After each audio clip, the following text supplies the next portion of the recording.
એક વકીલે સીધા શનિદેવને સવાલ પૂછ્યો કે લોકો તમારા સાડા સાતીથી કેમ ડરે છે, અને શનિદેવે જે જવાબ આપ્યો તે સાંભળીને બધા ચોંકી ગયા. શનિદેવ, લોકો તમારી સાડા સાતીથી કેમ ડરે છે? મને કહો. હું ન્યાયનો દેવ છું. હું માત્ર કર્મના દાતા છું. હું વ્યક્તિએ કરેલા કાર્યો પ્રમાણે ફળ આપું છું. શનિદેવ, તમારી પનોતી શરૂ થાય એ પહેલા જ લોકો ડરી જાય છે. આગળ શું થશે? અરે માનવ, મેં હમણાં જ કહ્યું કે હું ન્યાયનો દેવ છું. તેથી ન્યાય થોડો કઠોર હોવો જોઈએ. હું તેના કર્મો અનુસાર રાજામાંથી સામાન્ય માણસમાં પરિવર્તન કરી શકું છું. તેવી જ રીતે હું એક સામાન્ય માણસને રાજામાં પણ પરિવર્તન કરી શકું છું. ઓ માનવીઓ, હું તમને કહું છું, તમારા કર્મો સુધારો.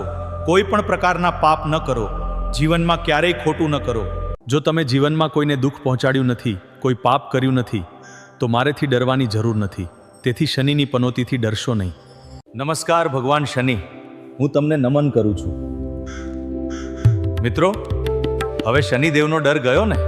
તેવી જ રીતે શનિ મહારાજ વિશે વધુ માહિતી માટે આ ચેનલ પર શનિ સિરીઝ આવી રહી છે. આ ચેનલને સબસ્ક્રાઇબ કરો. જો તમે તેને જોવા માંગતા હો તો કમેન્ટ કરો.